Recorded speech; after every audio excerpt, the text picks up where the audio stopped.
we're off to when we go on, because Okay. it just feels more like it's a proper lead-in.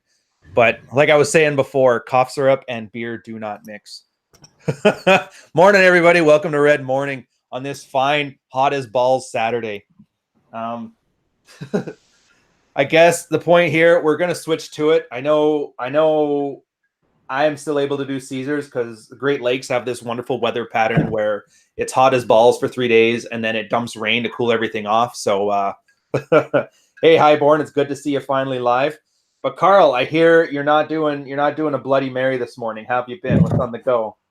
No, it's too fucking hot for Bloody Marys, so I switched over to mojitos. Nice. But how you been? What's on your mind? I don't know, man. I'm not sure where to begin this week. I mean, I love our audience, and some of you guys are really switched on, but goddamn, I mean, there are levels of Spurg, and some guys seem to have dialed it to fucking 11 lately. It's like, you see comments like, you guys say to learn game. What the fuck does that even mean? Do I have to buy a bunch of board games? Do I have to sit down and kill Sephiroth a few more times? Why do I have to learn fucking Monopoly to get some pussy?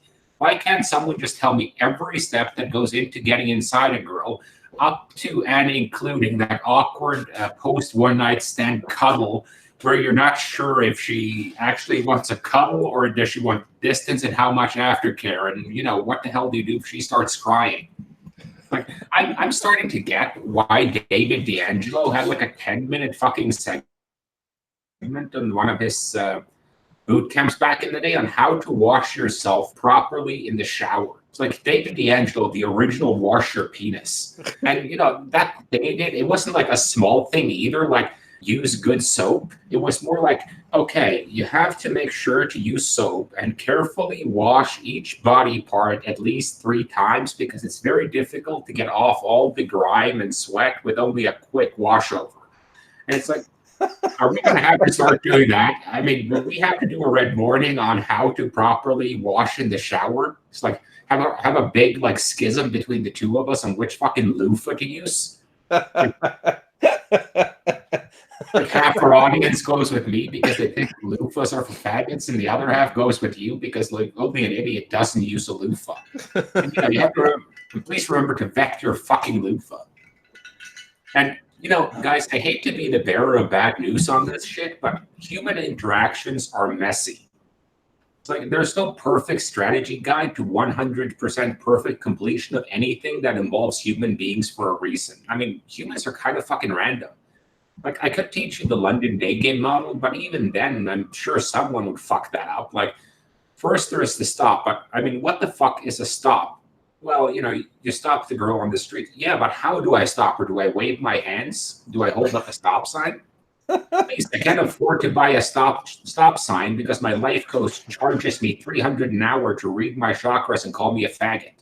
Like, okay, when you see a girl, make eye contact, approach her at a 45-degree angle from the front and make sure she knows that you're coming. Guys, like, what do you mean make eye contact? Well, you look the girl in the eyes. Yeah, but what if she's cross-eyed? Which eye do I pick? What if she's wearing sunglasses? God, this game shit doesn't work. Fuck it, I'm learning MBTI. I hear girls smell nice, and I'm going to start running Joe Biden game. I can tell you to read The Rational Male and, Bang and Heartiste and Ironwood, all good stuff. But, I mean, it can get confusing because despite what certain horoscope proponents who talk like Bakken and think like an unmedicated schizophrenic will tell you, the red pill is really contextual and nuanced. It's not a one-size-fits-all in practice. That's why Mystery ended up with like 47 mental breakdowns on different points over his one-itis. I mean, it's called a descriptive praxeology for a reason, and those content creators who actually understand why, it's very difficult to give prescriptions beyond like really basic shit, like don't look like crap, don't eat like shit, don't act like shit, and don't do dumb shit. Then again, from like a moral perspective, if I'm going to be really ethical about this, if I have to tell a man not to eat paint chips, is it really moral of me to enable them to reproduce? Or would it be better if you just kind of chlorinated the gene pool a little bit right there? Like, depends a lot on what are you and what do you want. Like figuring out what you want depends on actually spending time getting to know yourself and having an idea of what you want your life to look like. I'm not saying you have to have everything figured out. I mean, none of us do. And I don't really care what you want to do. I mean, hell, if you want to get fat, marry a single mom, get locked up, adopt the kid she had with Tyrone while you were in lockup, and just sit around eating crayons all day. I don't really give a shit if that's what you want your life to look like. And, you know, I get it. Figuring out what you want is hard. And it's especially hard if you, like, never leave your house. You spend all day on Twitter banging on about how great you are on Twitter, but not getting out there and not taking the good with the bad, it won't help you develop a personality. And, you know, you can always tell those people who've spent way too much fucking time alone and never, you know, going out there, because they turn very, very crazy, because they're just walking around in their own head all day and they never have any kind of reality feedback on, okay, dude, that's a little bit too spurgy. Can you dial it back to an 87? And, you know, some of these guys are like 4-year-olds. It's like, hey, little Jimmy, you want to try some of Dad's pate? Jimmy no like pate. Did you ever taste it? No, but I know I don't. No, but I know I don't like it. But you have these guys who bought coaching from every guy they can in the soyosphere, plus courses and books. And, you know, thank you for buying Gendernomics and Building Value, by the way, now available in audio format. I really appreciate you supporting me, myself, and other men trying to make a difference. However, sometimes you get these guys and they're like the male version of the 35-year-old single, no kids corporate bitch. It's like they give you a resume like, I'm working on $1 million, got my six-pack game down, approaching the 1.2K powerlifting total, visited 18 countries in 14 days, got my MBTI game down. I read every book ever written on game. I watched the entire 21 hours of David D's Deep Inner Game. And I even suffered through that train wreck of a boot camp style called the Annihilation Method, because it annihilated the will to live of every motherfucker who paid like $3K for that shit. And then you ask them some simple questions like, why did you buy that? And what was your goal by doing that? And the answers always end up being these non-committal, abstract kind of spins and rationalizations for why they did it. And there's just no reasoning behind it. Like, this space is filled with grifty motherfuckers who are more than happy to tell you everything that's wrong with you and how you're supposed to be a high-value man in their eyes. I mean, their prescriptions is usually like be me, which is reflected in their feeds because it's so self-centered and solipsistic. It's all about their life and what they're doing. And it's very rarely about, you know, who they used to be, how they moved forward, the steps they took. And Rick said it the best, like, wouldn't you want to trade lives with these guys? And, you know, I wouldn't. And I don't think most men do either. And this space is full of guys who will tell you what's wrong with you and are then happy to sell you the illusion of a fix. It's like Microsoft selling you Windows, then charging you $297 for the service pack to fix all the bugs they ship the software with. And, you know, to make it worse, let's say despite the fact that we have one-eyed men shilling courses and coaching to blind men on how to pass eye exams, once you do make it past that eye exam by the skin of your fucking balls, these same motherfuckers and a bunch of other motherfuckers are happy to line up and tell you what's wrong with what you're doing and what you should do now that there's less shit wrong with you. It's like someone selling you a course on how to make $1 million. Otherwise, you're a soy cuck whose wife just got gangbanged by a team of basketball players she rented off Don't Be Soy. Then to make that fucking million, they donate it all to whatever pet charity they have, like the Salvation Army or Save the Environment or marrying a single mom. Like, they sell you on doing a ton of work for a result. In spite of the odds, you get those results, and now you don't even get to enjoy them. It's like learning game, but once you get the girl wet, wild, and ready to take dick in your place, a fucking pastor shows up like, young man, you are ruining nice-smelling women. Put a ring on it first. All the while, the chick is screaming for you to dick her down, so the priest bites the bullet and dicks her down in front of you while selling you a $500 membership to the How to Get Married and Be a Virtuous Man Club. And, you know, whose fucking fault this shit is? Like, I'll accept my share of the blame as someone who should have done a better job at gatekeeping and, you know, trying to warn about some of these people instead of, you know, just letting it slide and leaving it up to the audience to figure it out. And mostly, though, it's kind of the audience's fault. like the audience don't know what to do. They don't know when to do it. They don't sure as shit don't know why they're doing it, but they want to do it. So they are sheep looking for a shepherd. So they pay for moral advice from Charles Manson. They get some masculinity advice from Liberace. They get some fitness advice from the Cake Boss. And then maybe if they luck out, they'll get some relationship advice from Chris Benoit. And finally, you know, to become the leader of men, they go and get a leadership course from a man whose only leadership experience was when he led a bunch of other fat dudes to storm a cheesecake factory. I can't believe you tapped into the Wolverine. Like, fuck vetting your woman. Vet your fucking advisors. Like, this is why you need to know what you want and why you want to do it, because then we can actually help you. It's like a great sign for not to deal with a person or buy anything from a person is when they start by telling you why you should do something. That's something you should have to figure out on your own. Once you get that down, by all means, find a guy who can bridge the gap from starting state to desired future state with concrete, objective, results-based information. Like, here's how you go from point A to point B. But if a guy starts off by insulting you, then offers a product so he'll stop insulting you, that's not self-improvement. That's a fucking protection racket. It's like, I don't want 100,000 Carls running around there. It means more competition in my niches and more expensive drinks. I want guys to make the lives they want to live, not the lives other men think they should live. I mean, this is kind of what we mean by mental point of origin. Like, what the hell do you want?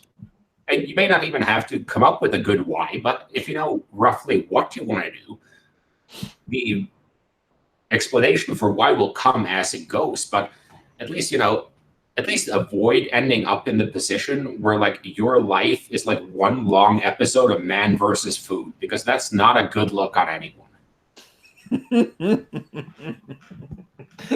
I don't know, man. The Chris Benoit line, that one had me in stitches. I'm like, I probably shouldn't be laughing at that one.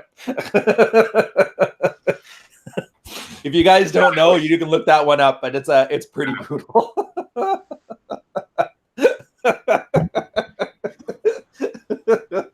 Yeah, it's one of those things. It's like, I understand where a lot of these guys are coming from, because like they've kind of followed that blue pill prescription their whole lives.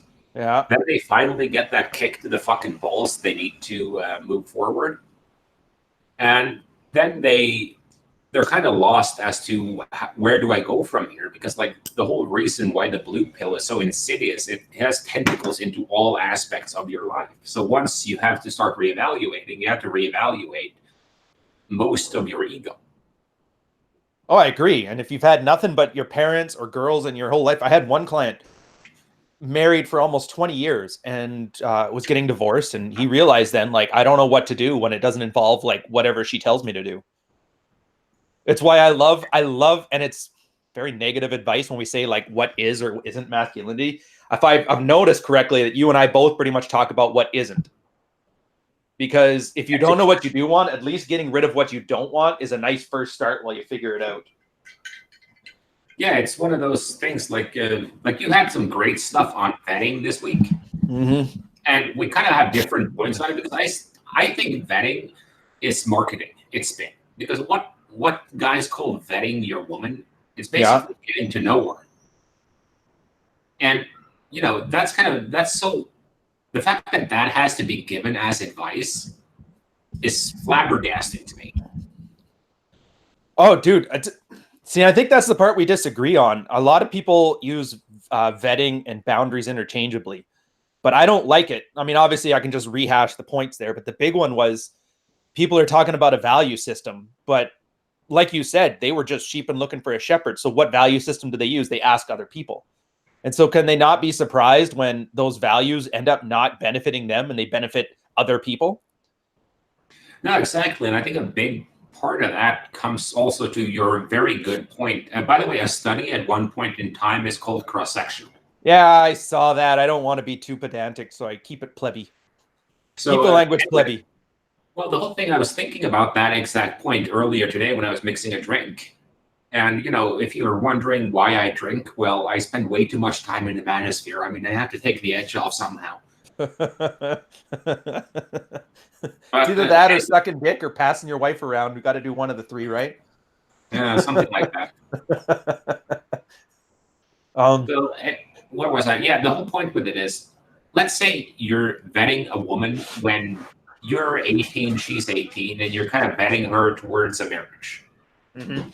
And let's say you do that for 3 years, so you really know this girl. And then you get married and you buy a house together.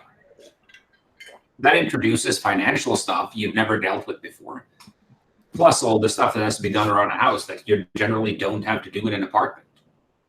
Then you put a baby in her. Then she's going to be moody, pregnant, and bitchy for the next 9 months. I actually had a guy who told me that women are unbearable when they're pregnant to make sure the guy will stick around after she gives birth. Like if a guy can stick around through a woman's 9 months of mood swings, he's in it for the long haul. But then you have kids, and that's a new variable you have to deal with, and you have in-laws that you have to deal with, and you have to start dealing with school. And then over time, I think that's why some of the more relationships that start with older people, like two people in their 50s who find each other, are more stable. Just because those people have done most of the changing they're going to do for their whole life. Yeah, and they're too old to have those same narcissistic masks. They don't have that year to wait it out. They tend to be a little more honest, which, that's why you also get some of the angriest women tend to be those 45, 50-year-old middle-aged apex predators. Yeah, I saw a funny show on that because there was a show on TV at some point where it's like they film people's first dates. Mm-hmm. It's like blind first dates. And it was very interesting when you got a couple of people who were like in their 60s or 70s even. Because they would just put it all out there like, I have my own shit. I want to go visit my grandkids when I want to. I go fishing every Thursday with an old buddy. And that's how this is going to work. But it would be nice if you could come over and play canasta on Tuesdays. And it's just very straightforward. Like, this is my life. Can you fit into that? And how well do they do? The 60s and 70s actually do pretty well. But, like, there's no game there. But that's because old men don't have the patience for game. They have I'm Alive game. Well, I think I made a point of that in one of our DM chats. Like, when you get into your 50s and 60s, and I'm not that old myself, but demographically speaking, the amount of men who are left when they hit 60, who are in reasonably good shape, reasonably taken care of, don't have massive, massive amounts of baggage and problems, and who can actually get hard, there are not a lot of them left. Oh, yeah, it's the ultimate, did I get it right? Red Ocean? Or is it the Blue Ocean? Blue Ocean. Yeah, it's the ultimate Blue Ocean. Because, like, you have more women than men who live to that age. And, the pickings for the women at that age are pretty slim. Even younger. You can go 20 years younger. Guys in their 50s get girls in their 30s who doesn't seem to have any issue. Or 36. Like, a 36-year-old looks amazing to a 50-year-old. To a 20-year-old, she looks horrible, but that's the beauty of it. Well, here, and I was thinking, sorry, back to our normal thing here. We're talking about the vetting and that. Here's the problem I have with that, even assuming that the values are good and straight up and helpful towards you. You said yourself, get a girl, wait 3 years. Here's the problem I notice. Most people that vet, they have like a 12-month timeline. So they literally, I don't know if it's on purpose or not, but it fits under that timeline of how long it would take somebody to shed that narcissistic mask. So it's almost like you don't want to find out that it's over, because 2-3 years would make sense. It's hard to keep up appearances for 2-3 years. You're right that changing life circumstances change people. A little bit of stressors, a house, children, all that kind of stuff. But here's the thing. If these guys, if you're buying a house to test or to vet your woman, that's the exact opposite of being your own mental point of origin. You're doing something to get a reaction out of her. And while I don't have enough experience or field reports of guys buying houses and investing in their women to see what their reactions are, it just does not jive with our idea of that healthy level of narcissism or treating yourself as the main character of your story even. So I just can't get behind it as a strategy. Even if it does work, which I don't even know if it does. That's the thing. It's guesswork. Well, I'm not that. My whole issue with it is the timeline, and also like how large are the odds that someone could actually fail your vetting process? Oh, they never do. That's the thing. You want them to pass, so of course you're going to find a way to make them pass. Just ignore the things and pay attention to the other things. And wow, they passed your rigorous vetting screening method. The only way to make that work is if you make that vetting process so structured and objective that it becomes impossible for you to lie to yourself to get the outcome you want. How would that even look, though? Short of having like your village elder decide it for you, or your parents decide it for you, or arrange a marriage. I don't think it's possible to get even close to an objective. And even if you did, it would be so unattractive that it would repel the kind of woman that you even want to conduct that with. Yeah, so I say do the vetting to the point where, like, as somebody in the chat said that Sean Smith says 18 months, I would probably say at least 24, maybe 36. And I won't even quibble over the months at that point. We're like past 12. We can all agree on that. And it's also one of those things with, because they say that, cohabitation relationships break up easier than marriages. And I get that because it's a bigger step to file for a divorce and go through all of that as opposed to, kicking the girl out of your place. But it's a difficult thing to do because maybe that's a sign that cohabitation relationships are have stronger boundary enforcement, and people realize they're unhappy sooner because they don't have that entire social pressure to stay married. Oh yeah, I hate that. People keep talking about the relationship longevity as if that's the success metric. Like, I've seen enough completely dead bedroomed marriages or people that just can't stand each other but stick around because it's easier than not. Like, you're trying to tell me that that's better than people parting ways when they aren't happy anymore? Like, fuck you, man. It's the most ridiculous thing ever. I agree with you. And I think that was, who was your buddy who signed up for Twitter this week? Who was... oh, wine more, please. Yeah, that guy was setting some fires, and one of his things was, your metrics suck. And metrics suck and you suck. And that was actually one of those great points because, like, guys make up these metrics by themselves. Mm-hmm. And they use, like you said, relationship longevity. Like, if the relationship lasted for 60 years, that's the goal. Well, no, it's, were you happy for those years, or were you absolutely fucking miserable for 50 of them? Mm-hmm. Because if you were miserable and the girl you were with was miserable for 50 years, I wouldn't say that's a successful relationship. Nope. Sounds good on paper. It's a great metric if you aren't paying attention. It's an awesome metric if your mom hates your asshole ex-father and complains about him constantly. That's the other thing. So all these values, and going over the same ground here. The guy, and this is a bit into the Rolo territory. You get these guys, their parents divorced, so mom just badmouths dad all day. So that's filling his head with all her nonsense, which isn't even true. It's just she hates him. Then he goes to school. All the male teachers have been flushed out of the system because everybody's worried about them being pedos. So for the kid's first 16, 17 years, he's had nothing but women fill his head with female nonsense. And then he's going to have a value system out of there that's going to benefit him as a man? Like, come on. Garbage in, garbage out. Like, yeah, your metrics suck. Of course they suck. Nobody who had your best interests at heart helped you develop them at all. The Americans used to have the church for that too, but now the church is going full single mom. Oh, what were you saying? Yeah, and I had this. I had to think about this in my essay this week. I called it something as good as reality testing. But what it deals with is really reality versus fantasy.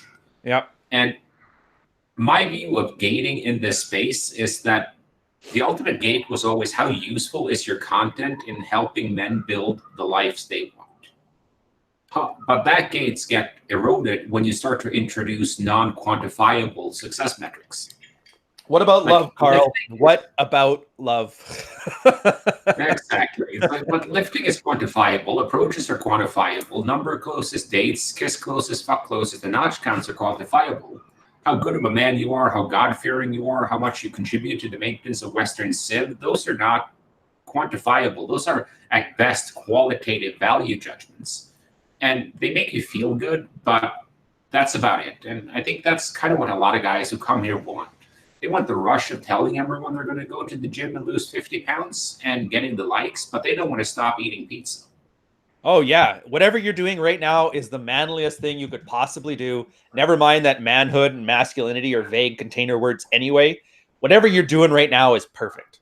Come on, let's go screw around on the weekends, shoot some guns, because that's manly, because gunpowder is manly, because women don't like it. It's that weird, and this is the part, and feminism is just as bad for this too. I think men need it more than women do. Because men are totally lost. They don't know what it means to be a man. And by the fact that this blue-haired chick is saying your toxic masculinity, it like gives him, well, at least it's masculinity. And it's annoying because if guys didn't listen, feminists wouldn't exist. We talk about the war on feminism all we want. Just not listening to their bullshit is the easiest way to kill that war instantly. Yeah, and also stop reacting to their bullshit. That one's even more important. Because it's the same thing as I'm having with the outrage marketing, so that some guys like to use, and it's as long as they wouldn't be doing it if it wasn't successful on some level. So, hey Hunter, he's making fun of my Sig Sauer qualls, which aren't very good. Oh, sorry, I'm interrupting. Keep going. No, but you can get yourself a gun truck on Don't Be Dot Soy. I'm sure that will help. Yeah. Oh, hey, one sec. Sponk Medonk. Awesome name, by the way. No, it's not Hawaiian Punch. I'm drinking full up electrolytes right now because I was sick as shit. And then I found that Buckley's cough syrup and beer were a horrible mix. So right now I'm trying to rehydrate. Yeah, the blue color means help. What's that? Well, maybe we should start with that as our new thing. Instead of don't eat paint, don't drink Buckley's cough syrup. Stop getting drunk off of cough syrup. Nobody likes lean masculinity. You say that as a joke, but give it 2 weeks and some guy will be pushing that in his Twitter feed and we'll making a bank off the affiliate sales. Oh, yeah. Well, you remember, I think it was like a year ago. Do you remember that phase where every manosphere guru was suggesting smoking to be a man and up your tea? Yeah. That one drove me nuts. I don't know. I don't get triggered much off stuff, but like for those who don't know, my dad died of emphysema when he was 54. So watching him hooked up to an oxygen tank and people telling me that you need to start smoking cigarettes just sets me right off. I'm like, there was even a post on Reddit in this where some guy was he's saying just because the enemy of my enemy doesn't mean it's my friend.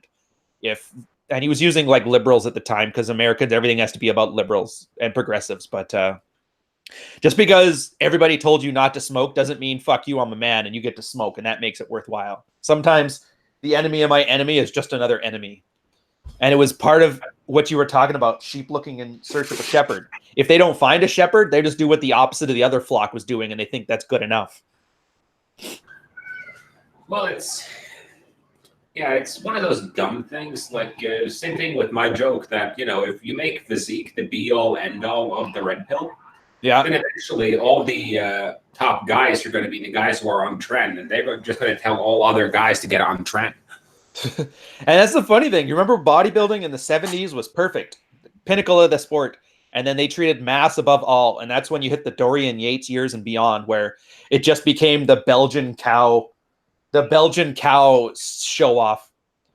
Ruined female bodybuilding. I'd say it ruined male bodybuilding. Not to, they did a lot of work. They put a lot of work into it, but like the aesthetics were completely gone. And was it Wielder who said once the gays stop showing up, that's when the sport's done?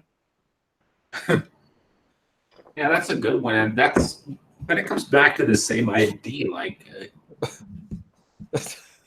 instead of figuring out what masculinity means for you and kind of defining it for yourself, you adopt these piecemeal masculine identity things, and that's why I think that was the dumbest thing the Reddit ever did. What was that? That was adding that little tagline, a positive identity for men. Oh yeah. masculine identity for men, because at that point you've just opened the door wide. At that point, Ebola just jumps in and starts screaming at you. Yeah. And that's the problem. I kind of get it, but I guess that's because, yeah, if you take it literally, you're right. Ebola and gamma male shit just jumps right out at you. But like, I took it to mean there's no positive influences for men out there. There's no Michael Jordan posters on the wall, which probably is my fault for not reading it properly. I read between the lines when I should have just read what's in front. But yeah, it needs more articulation because identity can't come first. You have to put identity after the actions you took to get it. And that's why I like the married red pill thing. For most guys, when there's this weird category of field reports where guys will basically write down A happened, then B happened, then C happened, and I did D, E, and F. How did I do? And it's the most ridiculous field report ever because easiest answer to give is, okay, well, what did you want? And they don't have an answer. They literally just hand you their life and ask you to give them a score out of 10. And like, well, it depends. Like, what's your goal? If you don't have a goal, there's no way of knowing if what you did is good or bad. And that just opens the door to you post hoc rationalizing everything as perfect. And you as the greatest guy on earth. I just like to think that identity is bottom up, not top down. Yeah, bottom up, top down. It's a bit of a negotiation between the outside world and your inside world as well. I mean, you can call yourself the greatest event coordinator in the manosphere, but if nobody shows up to your conferences, then all the inner game in the world ain't going to help that. Hypothetically speaking. Yeah, well, that's a fair point. It just comes down to because one of the things you get into is like, guys will say the manosphere gives a lot of prescriptions in this descriptive praxeology, but a lot of the things we throw out are kind of rules of thumb to help guys navigate. Yeah, hypothetical imperatives. So we give you like, okay, you can, as long as you stay within this range here, roughly, it won't be too bad. Mm-hmm. So like the reason we came up with the thing for text game where, you send her one text for every 2 she sends.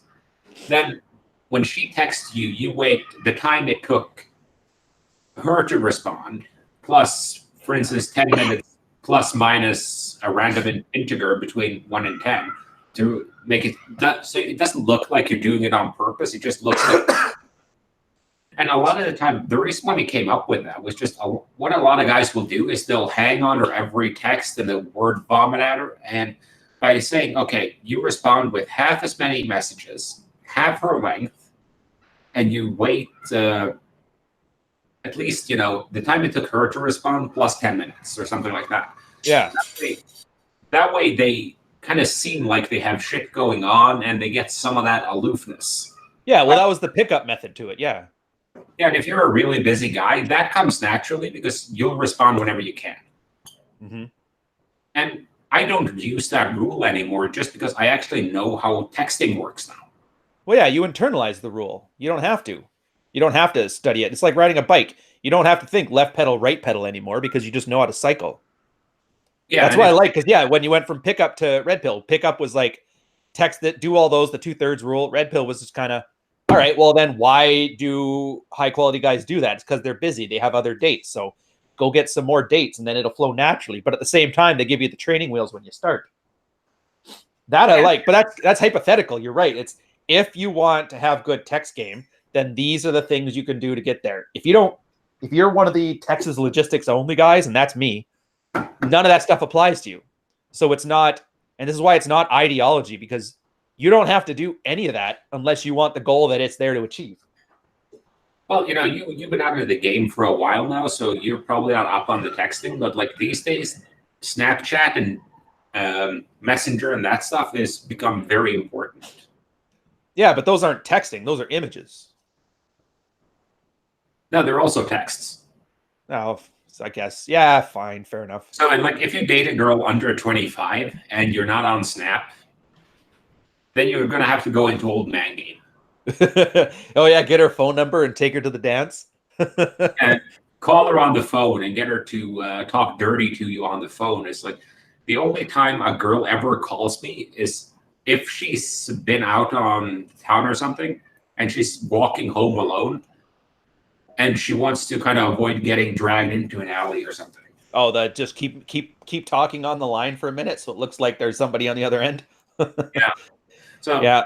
But even though I've been out of the game for a minute, but even I know about the Snapchat thing. Like I get all this stuff. That's why I love those field reports where guys talking about number closes. It's the one thing that lets me know that they're just making it up. Because the shoe boxes of phone numbers on napkins, those days are over. yeah, I even had a girl tell me because I actually like to get the phone number after I sleep with a girl if I want to see her again. That's nice. I guess that's that level of intimacy. You get just a bit closer to actual human connections when you have a phone number for some reason. Plus, I have a great line to get it. So, Oh yeah, do you want to share, or is that well, for close to your chest? I'll share it. It's usually it's after I've slept with her.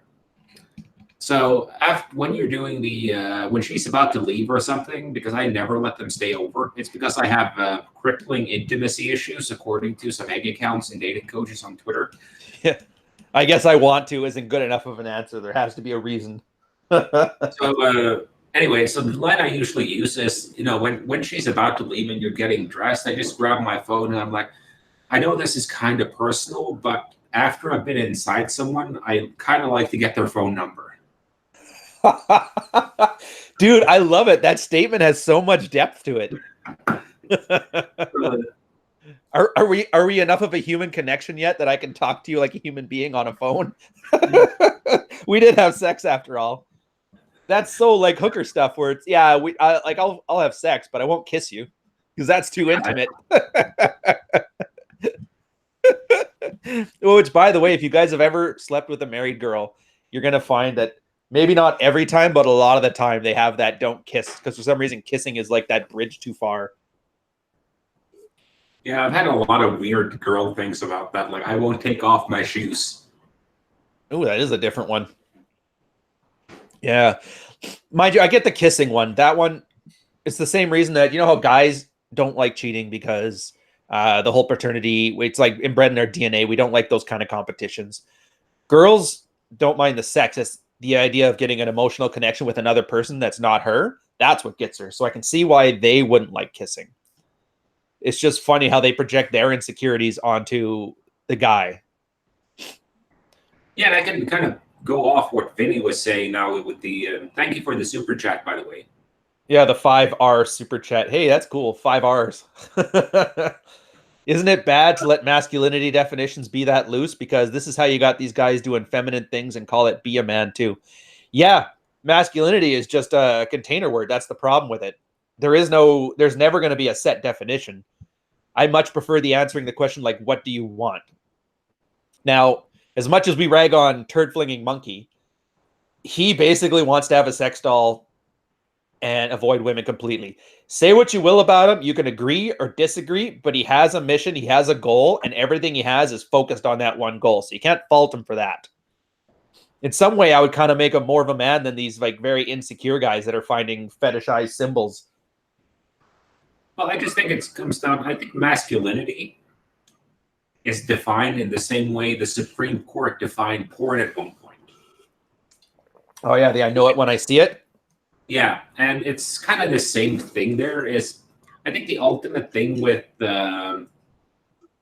masculinity, it's going out and testing yourself against the world to get the outcome that you want. Speaking of outcomes that we want, dude, I got a great woman. I'm listening. Keep going. I'm interrupting. Well, I just think that's ultimately what it comes down to. It's, of course, there are limits. Like if you say, well, I really want to bang dudes, and banging dudes is like the most masculine thing ever, then we're going to have a bit of an issue because there are certain things that kind of play into it. Because I think that it's a lot like with the 1 to 10 scale. Right. Where I've actually come around to liking your definition that everything above 6 is an ego investment. Mm-hmm. And that's just because every guy is going to have some things that fits his particular likes. So, but at the same time, though, we have a lot of things in common. So you're not going to have like one guy says a girl is a 10 and the other guy says she's a 1.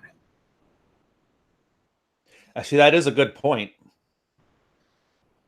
Yeah, they're at least in the same ballpark. Yeah, so I might say a girl is like a 5. You might think she's a 6 or a 7. But I'll never think she's a 10 or a 1. Yeah, and it's the same thing with masculinity, I think. It's there are some things we can all agree on, kind of goes into it. There are some things that are more individual. Then there are some things that are in a gray zone and some things that are in a no-go zone.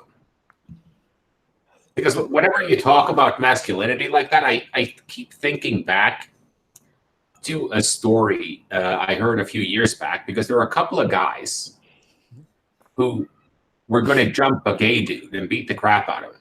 Right. And he ended up beating the shit out of both of them. And as they're laying there in a ditch, halfway knocked out, he yells at them, "The only thing I love more than fucking dudes is kicking ass." I like that. And you can say what you want about it, but it's masculine. Mm-hmm. So, and Terrence Pop too, he did a great video on this, where I think it was something with like gay points or something like that. I think I remember that one, yeah. Play soccer, that's a +2. And you get a certain number of those points before you cross over into a space where you have to start taking some actions. I like that. Terrence is always good. Yeah, if you love drinking, Mike's Hard Lemonade, to steal Hunter's example from chat, that's fine. If he likes drinking Mike's Hard Lemonade with an umbrella in it, in a gay bar, while wearing a dress and performing a chorus line, that's a few too many points there. Yeah, I'd say so. But that's what were we? All right, keep going. You can go and enjoy a musical, but if you've been to more than 3 musicals in a week, that's too many points. Yeah, I can buy all this stuff because I just think that's what it comes down to. Is like you have a certain kind of like middle line, and then you have deviations, and every guy has a few of those. Like some guy might love wine a little bit too much. Some guy might drink his coffee with his pinky sticking out. Is that what I do? No, that wasn't a punch on you. I wish you did that. That would give me some more material. Yeah, I'm all back to like normal white Henleys and stuff. You got nothing to make fun of. I'll buy some more Hawaiians, I promise. Yeah, it's very hard to make fun of a white Henley unless you have a hood on. Yeah. Yeah, I was gonna say too, for those masculinity markers, the two I always like going back to, and I would love to find more examples or why these ones are wrong, but sex and violence. I think Cernovich calls it danger in play, and there's a whole bunch of other references to it, but I like it because it's the only things that you can do that are masculine in the sense that women can't really do them, but they involve you dealing with the outside world. Like you can't do it inside your head. Being able to have sex with women is something that only men can do, and you have to be good at it or you can't do it.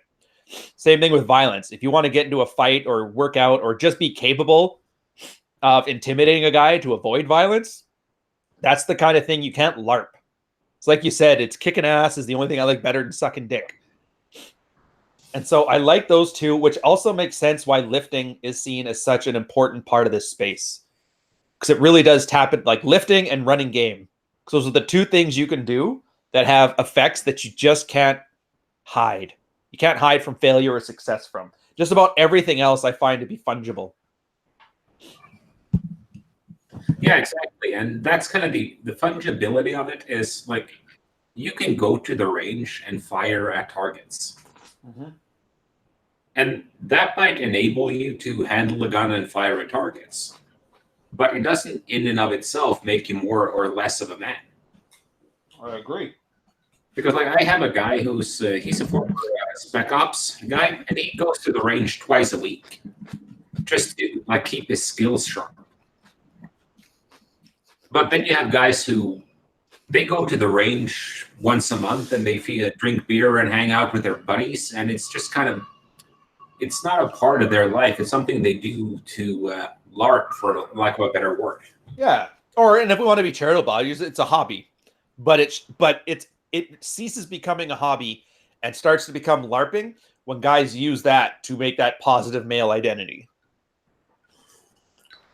Yeah, I think martial arts is another good one because, like, learning how to fight, and you're also putting yourself in the external world to be tested, and you're taking a risk. And I think that's if I had to define masculinity in like a sentence, it would be testing yourself against the world, enduring risk to get what you want. That's a good one. I like that. It's too poetic. It'd be too easy to LARP something out of that, but I do like it. It's very accurate. Well, because if you go back and you take, let's say we took a random dude and we dumped him back on the savannah 100,000 years ago. Yeah. He's going to have to constantly be aware and present in his world, or he gets eaten by a lion, or he doesn't find water, or he doesn't get food. Oh, agreed. Or to sleep with. And now stubs a toe and dies of dysentery. Yeah, so now we've kind of made everything so easy that we have to create our own hardships. It's the same thing I say with, things like camping. Mm-hmm. Like, if you go back like 100 years, no one pretty much went camping because that was part of their fucking job for a lot of people. Yeah, camping was you couldn't afford a house yet. Yeah, or camping was you worked as a ranch hand. And you had to go, 15 miles out from the main part of the ranch to fix fences. So you had to sleep out there, and you happen to have a good buddy working with you. And one night in the tent, it gets a little tense, and you end up banging, and they make a movie about it 100 years later. See, minus the gay part you just mentioned, I've actually done that. Every year we had to chase our cows up to the range so they could eat up there while we grew hay. And I slept many a night on a rock with a salt lick to keep me company. So I'm the same as you. Like, no. I'll take air conditioning any day. The camping just doesn't. I think that's the thing, though. You have to be living in a city your whole life to romanticize camping. Yeah, it's the same thing with people who go and buy food and they have no idea that the cow had to die. Oh my God. I didn't realize that. There are people that do think that. They don't think chicken is an animal. They have no idea how their food comes to their table, and they've never had to kill anything, have they? And for a lot of guys, I think the reason why we just end up having to have philosophical debates about how you define masculinity is just that it's not required of us anymore. Mm-hmm. Well, it's probably why we actually have it's almost a luxury to be able to have the time to navel gaze about what it takes to be you. It's almost like a gift. Think about that. Nobody else before 1947 had that issue. They were too busy not dying.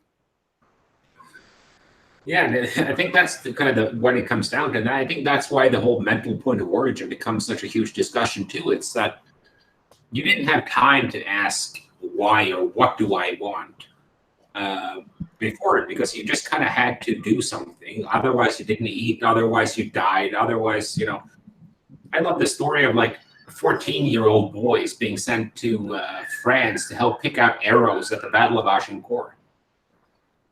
Oh, yeah. I forgot about that. All the old wars used to have that guys walking around scavenging war supplies. Yeah, and 10-year-old boys being the drummer boys for the armies during the Civil War.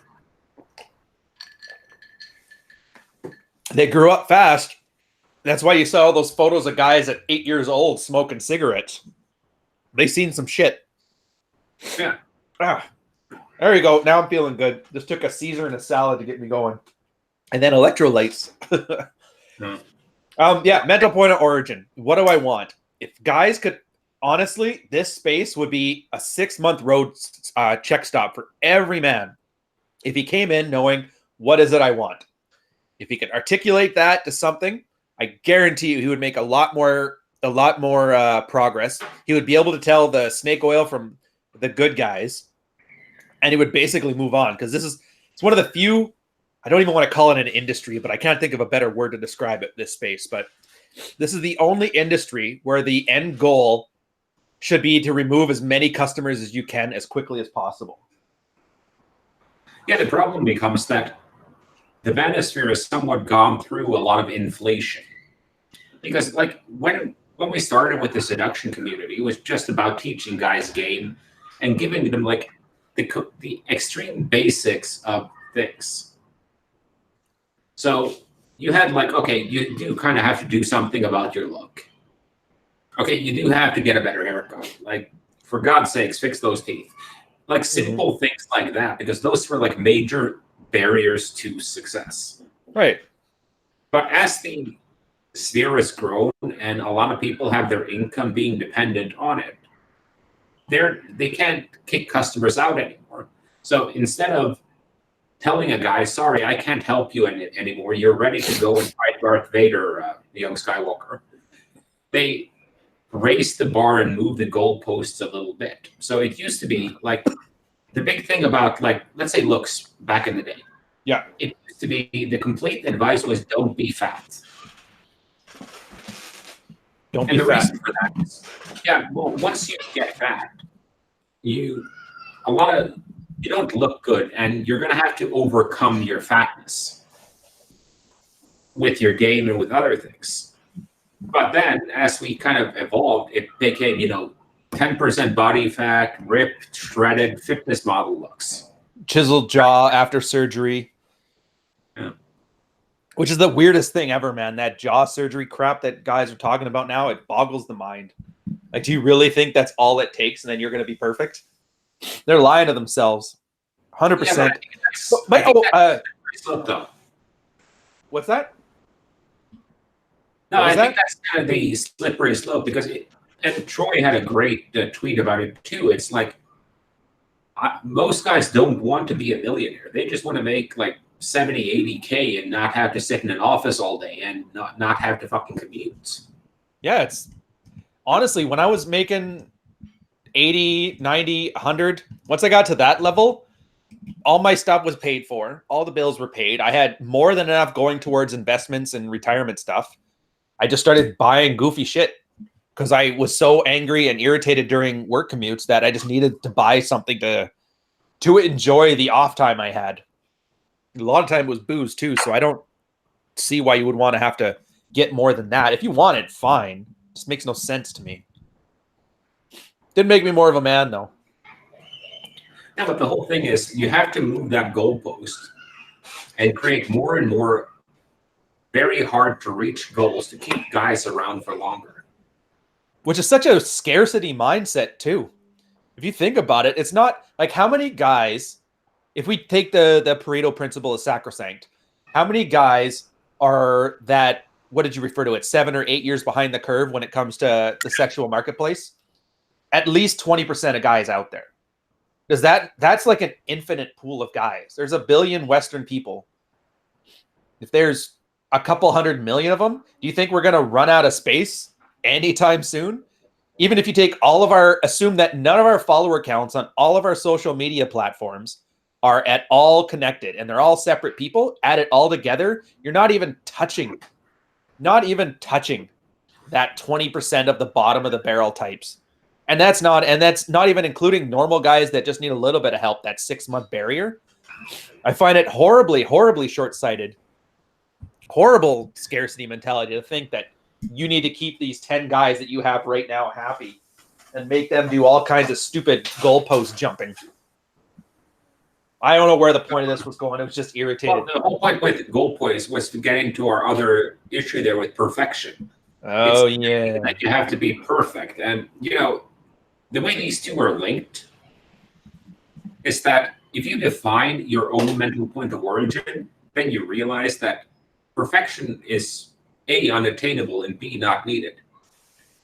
But if you had let someone else define your mental point of origin, and especially if there's multiple people all selling you different products, then you're going to have to try and be perfect in 15 different areas. And nobody has time for that, but you're going to be paying them for eternity and for the promise that you might get there one day, young grasshopper.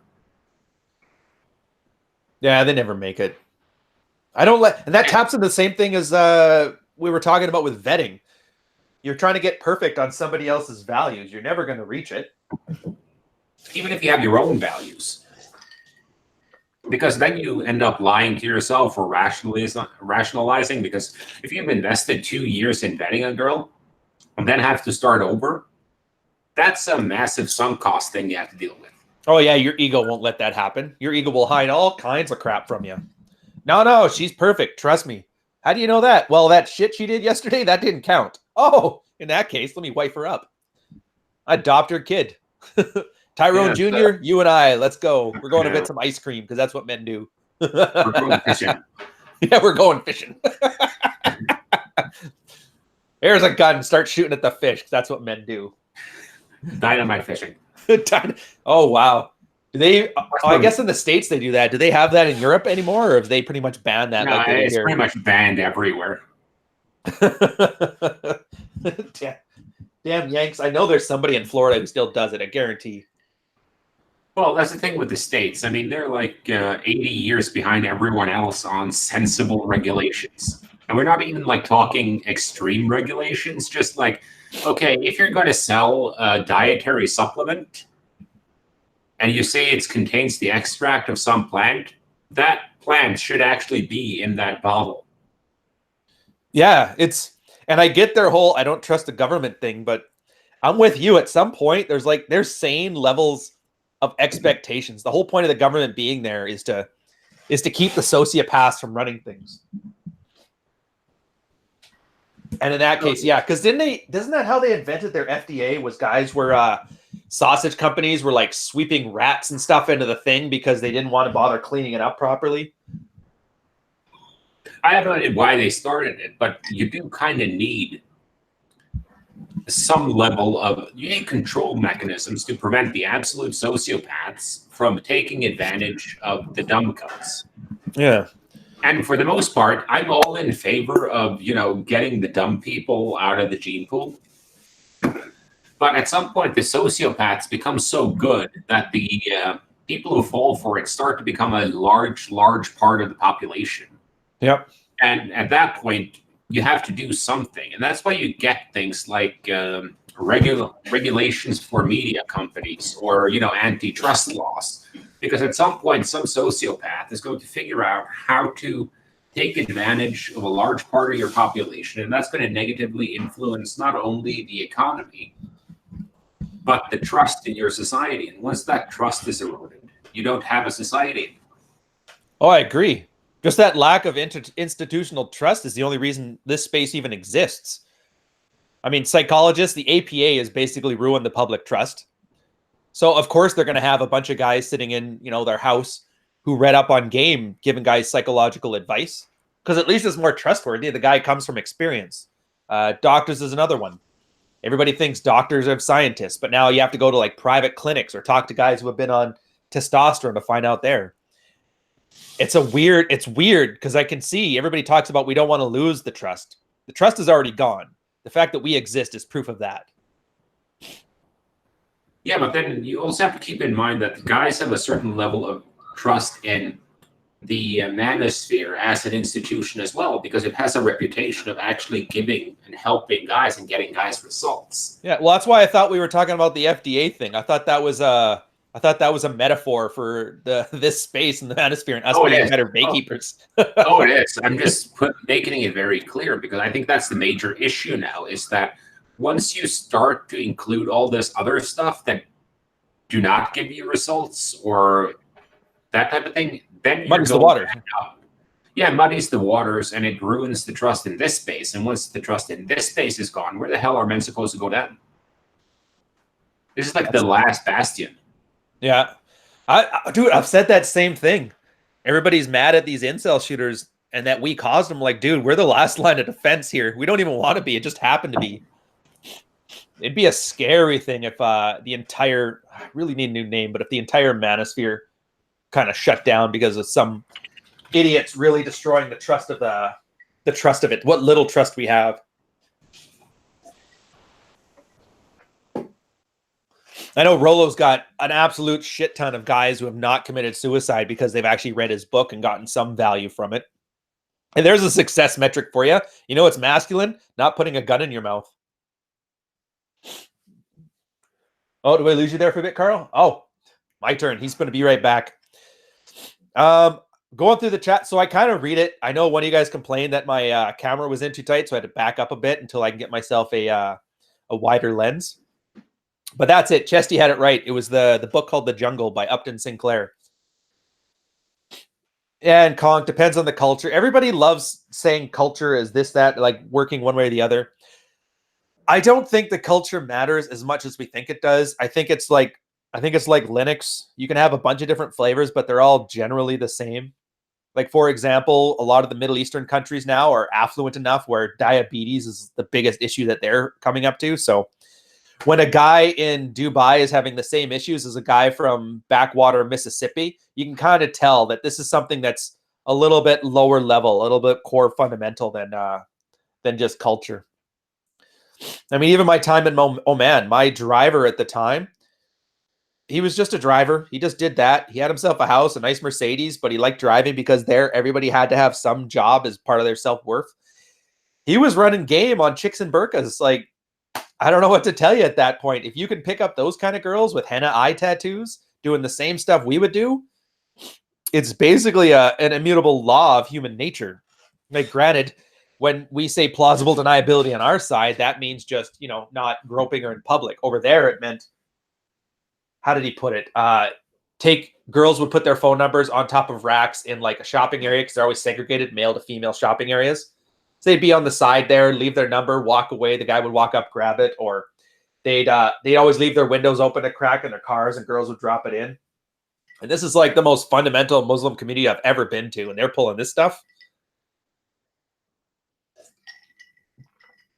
I know you're sick, but you could at least change your shirt this week. Oh, was I wearing the white Henley last week too? That's too funny. I've got like 6 of these things. I really like wearing them. These and t-shirts, especially in this hot as balls summer weather. I tell you what, for you guys to start switching over to more of the long sleeves. Oh, many cultures, gun in mouth is actually manny, is rationally stupid, but other cultures do think it's honorable.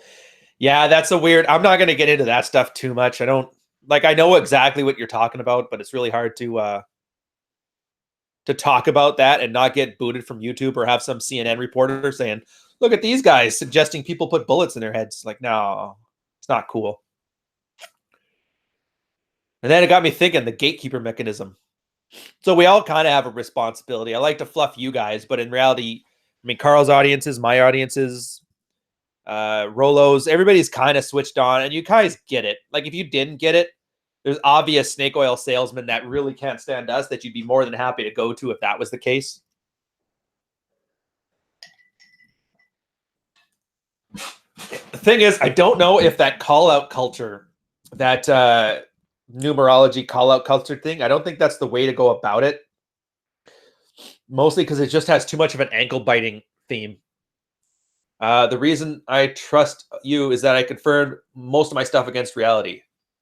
I know I didn't read that right, but the spelling and the distance is a little bit killer. But yeah, that's really the key. The best gatekeeping mechanism we had, best gatekeeping mechanism we have is that we give our own field reports. People try the field reports. They reinforce the field reports. It's this convergent strategy where, even though I think you had it on one of your articles too, Carl, where you were talking about how the scientific method and our field report method seem to align fairly well. Yeah. But instead of being able to isolate variables, because you can never do that in this space, human reactions are way too messy. You just have a bunch of people trying the same techniques, and if it's leading to a certain point, you can say with a certain amount of confidence that this is useful, this has utility, and this is more true than not, I guess. Well, for me, it just comes down to that. The whole thing with the reason why the snake oil salesmen find a great market here is just as simple as men are desperate. Like, a lot of guys, they come here and they just remove the gun from their mouth. Yeah. And that's kind of a visually arresting metaphor. So that aside, they're desperate for anything. And if they find a guy who makes them feel good, they'll go with that instead of, the guy who tells them, well, here's a ton of work you got to do. Yeah. Yeah, it's this weird thing. There is no other way to get there, but it's the least persuasive marketing technique to do so. which I guess in a sense makes it almost like an audience version of a gatekeeping mechanism. We really filter for the kind of guy who's willing to put up with some short-term pain for long-term gratification. Well, for a lot of guys, they have to kind of work their way through it. Mm-hmm. And, I kind of get that in any industry, you'll have less moral, what's it called, the suppliers of anything. Yeah. Like for every clothing store that does sustainable, there's one that has a factory in India where 7-year-olds are stitching together jeans. Oh, yeah. And what's that law? I want to say Goeth's law, the one where bad money always drives out the good. I don't remember that one, but Chesty, this is where we need you, buddy. It was based on the Roman coins. They tried to replace golden coins or silver coins with the less precious metal, and they were supposed to be equal value. And then what had happened is over the time, all the valuable coins were completely removed from circulation because people were just melting it down or whatever. And then all the cheaper coins ended up coming in. And it was a law that they found worked for just about anything. That if there was an unethical and an ethical way to do anything, the unethical stuff would always push the ethical stuff out. I think you can see why that works, because if you look at like an industry, yeah, if you have someone that produces under what we in the West would define as the minimum of regulation and rules and good business conduct, yeah, they will be crushed on price by a factory in Cambodia, where they have children working under and taking huge risks with no safety precautions, no minimum wage, no labor laws. Oh, agreed. And over time, the company that does the unethical shit will make a higher return. So they'll be able to expand their business. Well, the company that does everything quote unquote right will lose money, so they won't be able to do as well. Realize too, we're almost making a case for virtue signaling on a corporate level. That being able to use that ethical thing as a marketing strategy is the only way to gain any type of competitive advantage over unethical people. Well, not even that, because like we just had fucking Pride Month. Yes, we did. And companies go from, we support homosexuality, we're an equal opportunity company, we like your community during Pride Month, to give us the money, faggot, after. Yeah, I actually my mom was all psyched for Pride. I took her down to that one. She viewed it. Every time she found a drag queen, she took photos with it. And it didn't bother me. Like, whatever, I don't really care. It's just a parade. The only thing that bothered me was that Canada Day was like 1/10 of as important as Pride Week, or as Pride Week was. I don't know why that bothered me, but that and the fact during Canada Day, they still had the CN Tower flashing the rainbow colors. Yeah, for me, it's just a matter of, I don't like the call-out culture that we had some influx of either. Oh, yeah, I was just saying that I don't think that was the way ahead either when you were grabbing your drink. Yeah, I know, because I had my headset on so I could hear you. Well, aren't you fancy? But yeah, the gasification of the manosphere. There's a term for it. Well, I do kind of, I appreciate the idea behind it. But I also don't like the idea of, I'm going to call out everyone, and then I'm going to start pushing my own product on the back end. Oh, yeah. The glorification. Yeah, and I also don't really like that it's become so much about ethos. Because you can say on some level, if you make your character a central part of your sales strategy, right, then that becomes a fair point of attack, in my view. Yeah, well, if you're putting it out there, of course. Because if you're putting out there like you're a hard masculine guy and you do all this stuff, and then we find out that you're doing a bunch of stuff that's more or less the antithesis of your message. Yeah. Don't own your own house, Legend of Zelda posters, all that nonsense. Yeah. Yeah, then at that point, you're just, at that point, it's not real. And you're not, what's the term here? You're not living the life you say, and you're not living the life or doing the things you tell other people to do. Oh, the don't do as I do what I say? Yeah, that thing.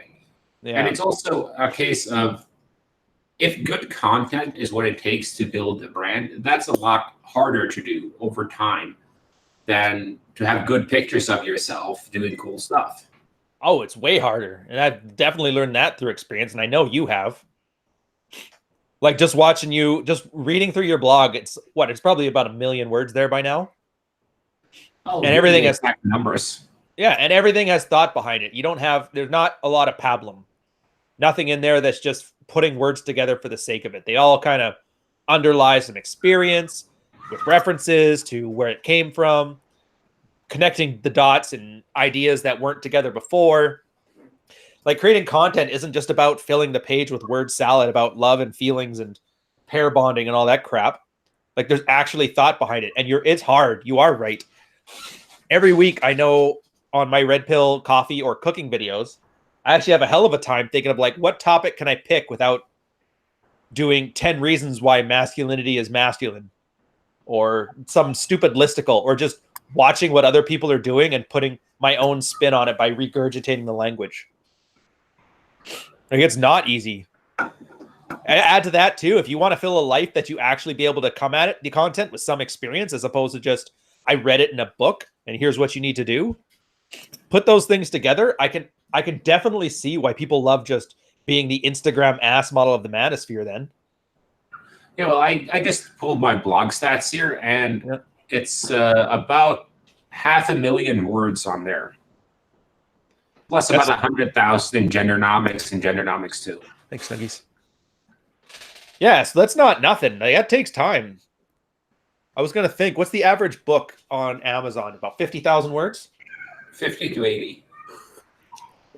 So right there, you've got a 10-book library. That's like Christopher Hitchens level writing, which I know he's kind of your hero, at least by the way you talk about him. Well, I like the guy because he had that. It's very rare that you find someone who's both an intellectual, well-read titan and actually has a set of balls. Like I usually joke around that between the 4 horsemen of atheism, like Dawkins, Dennett, Harris, and Hitchens, they have 2 testicles, and Hitch had both of them. Dude, that's so accurate. Yeah, I'd put Feynman as the only other guy I could think of that fits that. He even ran a game in the 60s. And I think that's kind of the... But to get back a little bit to the point, though, it's... Once it becomes about Twitter marketing and copywriting and flashy Instagram pictures, and it stops being about the content, then you're selling feelings. Yeah, you're selling feelings instead of information. And it's not just it's not a binary either or thing, it's a proportion thing. Actually, that's a really good way of putting it. Because you're right. Like this stuff resonates. If it didn't resonate, it wouldn't work. And so being able to use that to push dry content is easy. It's like a no-brainer. Yes, like Ed Lattimore says, come for the affirmations, stay for the crack jokes.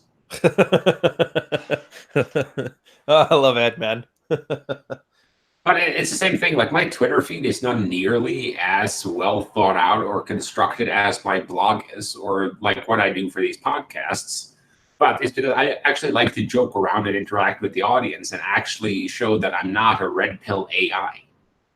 Yeah, no, I agree. And I actually had that breathe through your balls guy, the one that called out a lot of that stuff a couple months back. He was the one that kind of showed me like, this is just awareness. Like you're not here to sell things. You're not here to, this is not where you make content. This is just where you let people know you exist and what you're about.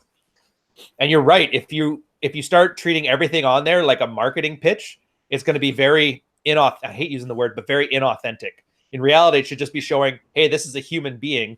And here's the little quirks and the nuances that make him a regular person. That includes like your faults, like you were saying. This is what I came up from. These are the things I overcame. This is what I'm about. This is what I do. But that ultimately it should be driving you towards the content. It can't be the end of the content. And it's also, I think it's also nice for kind of vetting other content creators. Oh God, yeah. So many guys I would have never thought to meet. Not just that, but if I throw a random joke at someone or a snide remark, and they respond with a spur gout and a 14 tweet thread, tells you all you need to know. Yeah, so you don't even have to respond to it because okay, that told me everything I needed to know about you. And that comes with experience. Like, I'll admit, when I first started on Twitter, I didn't know head from tails. It took a while to map what I know of social interactions to how people act on Twitter. But you're right. Once you get a feel for it, it's an amazing tool for that.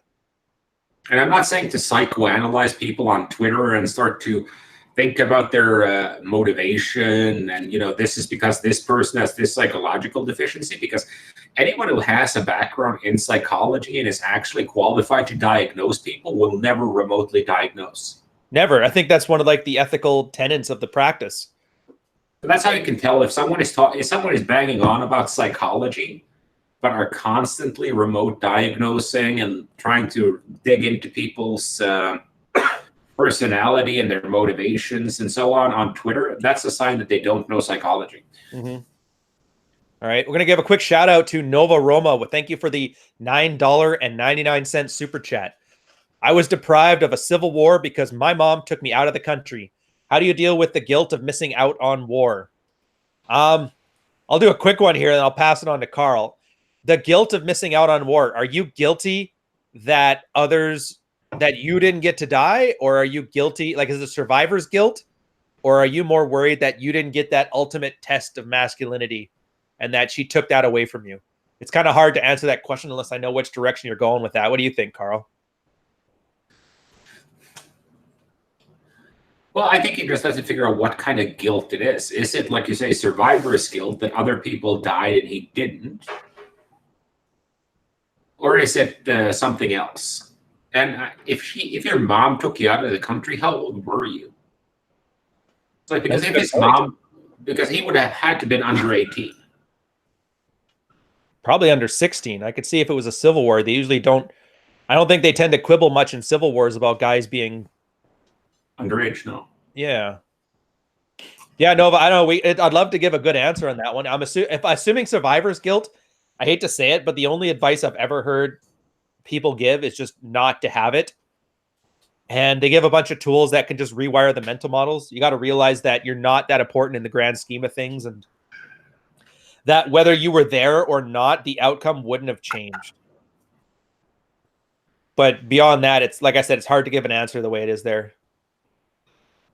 Yeah, because war is kind of the ultimate test of masculinity in a sense. Mm-hmm. But at the same time, it's got that randomness to it where you can't treat it as the ultimate test either. Because some things happen. You could be the manliest guy ever, do all the perfect things, and then a random bullet will just happen to hit you in the right spot. Or, like, granted, those that survive will come out of it a hardened man. But there's never, even if you survive it, you could also be that extreme coward that just hid from action. Or you could be that guy that got lucky. Or you could be the guy that was good. There's almost no way to separate the three. No, and it's also the fact that, like, that's why I kind of liked Game of Thrones. Yeah. Because I agree with George R.R. Martin that our idea of what war is like has been romanticized, and especially wars in the Middle Ages. So everyone kind of pictures the, Saving Private Ryan stuff. Oh, yeah, good guys beat the bad guys. Yeah, but no one's really like, okay, you're in Stalingrad and you're just going to stand here and prevent people from coming out, or you're part of a group that goes in and ethnically cleanses a Bosnian village, or you're part of a Tutsi militia that are going after a Hutu militia going after the Tutsis in Rwanda and killing women and children with machetes. Yeah, so it's always like this noble thing of two armies meeting on a field, like it used to be back like in the day, which it never was. No, because after those two armies got done fighting each other on the field, they'd go to the nearest village, rape women, pillage, kill people there too. Not to mention the couple people that's job was just to walk around the fields and see anybody groaning in pain and just stab them so they die quickly. Yeah, there was all kinds of things to it. It's honestly, I think the greatest gift we've been given is this post World War II era of unmitigated peace. I really don't like that one as an idea of what makes us who we are. It seems it's almost too easy. Remember that? I think it comes down to that. If you'd been in a war, you get to call yourself a man no matter what. Yeah, which is true. Even if you were sitting in an Air Force base filing papers all day. Yeah. Well, that's that sheep looking for a shepherd thing. It's some external validation. Oh, you survived war. You got your medal. I got medals. I've never been shot at. Didn't make me any more of a man. Half of the guys in World War II were admin clerks, and they got medals as well. So, like, it's another symbol. It's LARPing. The problem is it's LARPing with blood stakes. So I can see why it's romanticized more than, shooting guns or owning a truck. But at the same time, it's still the same root thing. It doesn't make you any bigger of a man. Can trauma replace war? That's a good question from Jack. I'd say it does, but I'd say it also has that same LARPing quality to it. Kind of reminds me of that. What was that? No, I do think trauma has because if you think about it, like being masculine, like I said, it's about going out into the world under risk and testing yourself to get what you want. Mm-hmm. And part of that is always going to be trauma. Right. But trauma is not a bad thing. It's a good thing because it forces you to grow. Like when you lift weights, you get micro trauma in your muscle that forces them to grow back stronger. You go out and do 10 approaches and get shot down 10 times and you come back from it. That makes you not just better at approaches, but more resistant towards rejection. I guess my issue then is the association of the trauma with your identity. Maybe that's the nuance here. Yeah, that's one thing. If you're kind of wallowing in it or it's become your one defining characteristic. Reminds me of like in Austria, like in the pre-war days, like between 1920 and 1940, there was a fencing culture among male university students. And the most masculine thing you could have was to have a rapier scar on your cheek. The guys even went to the point where they would cut themselves because they didn't want to duel. So they'd cut themselves just to have the scar. Jeez. Yeah, and Highborn, I didn't mean to minimize the difficult, not like when I say it's easy, I'm talking about the ability to build your masculine identity, not saying that it's a physically easy task. Also, Nova Roma, we see the $2 test. Thank you for the super chat. Test confirmed. ZBZ5. Here's a little Navy parlance for you. Yeah, I'm just not sure if he's testing or if he's asking about TRT. Oh, well, it's TRT. I know it doesn't really fit into the episode, but use it if you need it. If you don't need it, don't use it. If you want it, what's your goal? If you want to get bigger and more swole, it's easier than doing it without. You still have to work your ass off. I don't know what more to add to that conversation. And by the way, Captain Pugwash, LARPing it's short for live action role play. It's something me and Ryan and a few others have taken to calling guys who role play as men instead of actually being men. So they have all the symbols. They have the truck. They have the truck nuts. They have the gun rack. They have the gun nuts. And they have all the symbols that would signal to the external world that I'm a man. But they have not really done any of the inner work required. Yeah. They cut their cheek. They didn't actually get it in a fencing contest. Exactly. All right, what are we doing? Oh, I guess we still got time. You thinking 10:30 or do you want to go all the way to 11 on this one? Well, we're not going on with the rule 0 until like 11:30, right? Oh, that's true. All right, we'll carry this to 11. I guess a good solid 2 hours. Waste your guys' Saturday morning. It's much better than any other podcast that wants to ruin your Saturday night, which should be your prime fucking time anyway. Just saying. Yeah, I'm not sure why anyone would do a podcast on Saturday night. Well, let me explain it to you. Get your crayons and cupcakes out, sir. And let me explain the food to you. Oh, the food. Yeah, I just find it to be a very strange time to have a podcast. Unless you're not like you're gathering a bunch of guys to do cold shower burpee contests. Ooh, knuckle push-ups in the cold shower. I like it. Guys, we're going to have this, the next theme of the next podcast. Carl and I are going to get in the shower and do knuckle push-ups. It's like an ice bucket challenge, but for real men. So if you guys want in on it, hit that like button now. I've already prepared the list of acronyms and adjectives you need to use when describing it. If you haven't seen it, it's on Twitter. Remember, gunpowder, whiskey, leather, tobacco, trucks, nuts, testicles. Just take those, swap them together, put 3 together, and there you have your perfect marketing campaign. Oh, that's right. Jack's got his on the Friday evenings too. Yeah, it's well, I kind of understand why you want to do it at that time, but it's also like, what kind of guys are you sourcing? At least like when we do ours at 9 a.m. East, it's going to be kind of those guys who went out last night but didn't get so drunk that they're still really, really hungover, or they're kind of like me and they can just do a podcast right after they stayed up until like 4 o'clock in the morning, screaming at people on Twitter. Well, yeah, the exact kind of audience would have the same lifestyle that would allow them to be up at 9 in the morning on Eastern Standard Time. Maybe they got a workout going. Maybe they are able to work hard and play hard and then get drunk. But at the same time, it's not interrupting the kind of things they do in a day. Like now's not when you have those lunch dates. You have your lunch dates after the episode. You have your evening dates after that. You swipe Tinder while you're watching the podcast and turn it off if Stacy's like, hey, can I come over for a minute? You're like, I'm going to wait 20 minutes plus a random integer of 1 to 10 to answer to this one. Because that's what men do. No, but I mean, that's, to get back to it, it's once you have that mental point of origin, you're actually able to start adapting things to fit your lifestyle. And I think that's the most important thing, is you have to make this sustainable, because anyone can go on like a 3-week crash diet. Yeah. But staying on point with your nutrition over time requires that you build in some leeways to it. Like, because I have a couple of guys in my social circle who are really, really hardcore into bodybuilding. Right. They can't do anything. Like, if you give them a call and you're like, hey, want to grab a couple of beers? Can't, man, cutting. Like, you want to go grab a burger or something? Can't, man. Not enough protein, too many carbs. And, fitting girls into that lifestyle, it's difficult.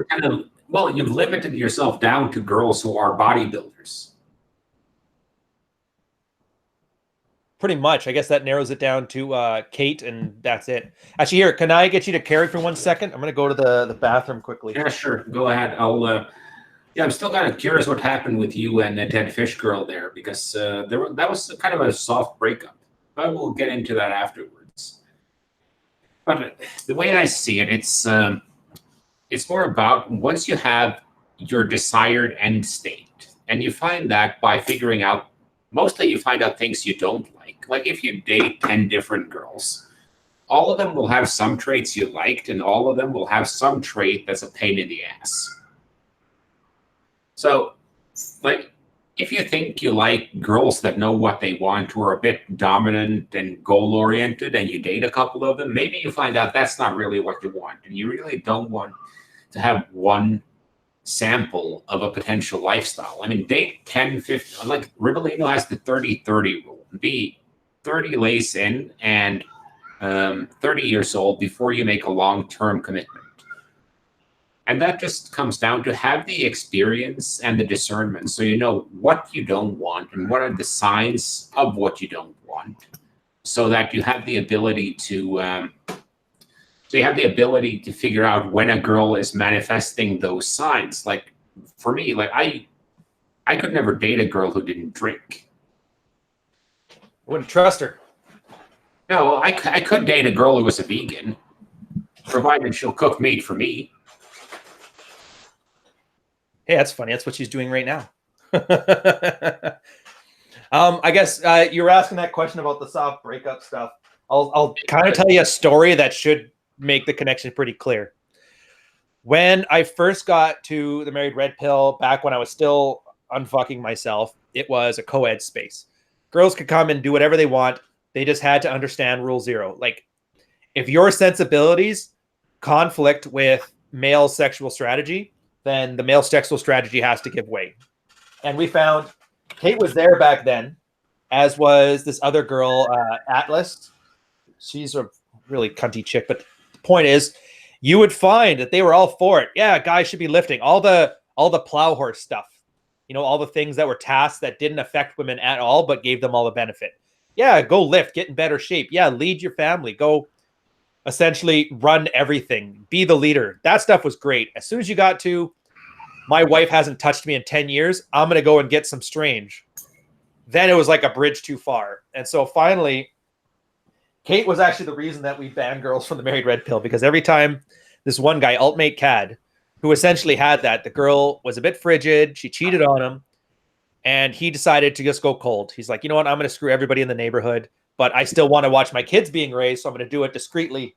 He just he demoted his wife to plate and then kept forward, trying to keep his family together as best he could. You could say right or wrong about it, but it was his thing. And she just wouldn't let it go. And so we found that there's just no way to put females into a male space and then still have it ultimately be for the benefit of men. There's always going to be that conflict. And once you have a certain amount of thirsty guys that are willing to placate that female opinion, the space is basically ruined. So we got good in the sense that we removed it. And it was the same thing there. And it's the same as I tell every guy. You have your boundary enforcement. Some things you're not going to put up with. And then the only tools you have to enforce that are removing your attention, your affection, or your commitment. And in this case, it's a little microcosm of that. They weren't able to enforce our boundary, which was rule 0. And so we had to remove the attention and commitment from the space. You're out. So put it in that lens. That's pretty much what happened there. Not that it matters. She's still a great example of like the kind of shit testing women that guys have to deal with. And she was a perfect example of how to use a muse mastery and a bit of aloofness to get past that MGTOW argument that all women are bitches and they're not worth it. It's like they just run their mouths. Don't even let it phase you. It's like a 4-year-old calling you a poopy head. What are you going to do? Punch her in the face? Like, come on. That would be funny, though. I was almost there earlier because there was like a single mom with 4 kids playing in the park outside. Oh, I heard the screaming. Yeah, and I was kind of hungover. And I was just trying to get some sleep. So it was about... Well, if I hadn't gone through like 4 rounds of corporate anger management by now, I would have hung naked out that window screaming at her. Did you find those any good, by the way? I got offered one. I turned it down because I had conflict resolution from the military. I found that one kind of useful, but do you find the corporate ones were useful? Yeah, well, what I found was if you can actually sit through a corporate anger management seminar without beating the shit out of someone, like what motivates me to keep my anger in check now is not the techniques I got from the anger management seminar. It's not go back for a fucking anger management seminar.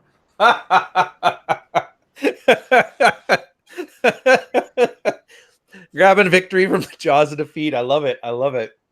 Because like with me, it's like I have a fairly long fuse, but the explosion is fairly severe. Dude, you and my brother would get along famously. He is just like that. It takes forever to get him angry, but then once he gets angry, he'll throw like a can of soup through a door. Yeah, I had to stop using wireless keyboards because I broke like 6 of them in a month. Damn. See, I always pop early. I pop fast, and I get over with it. So I'm hoping that I don't know which one's the better technique, but damn. Yeah, one of these days. Actually, that's the funny thing too. I realized my brother and you guys are about the same size, the same weight, the same shape. He cannot grow a beard for the life of him, though. So you've got him beat there. That's a good thing. Yeah, I guess. That and the fact that he's got more injuries than you. His legs look like Frankenstein's monster with all the scar tissue from all the surgeries he's had to have. Well, that's kind of a classic, though, with guys who are really into contact sports when they're younger. Mm-hmm. Oh, yeah, they get beat up. And it works until you're like 25.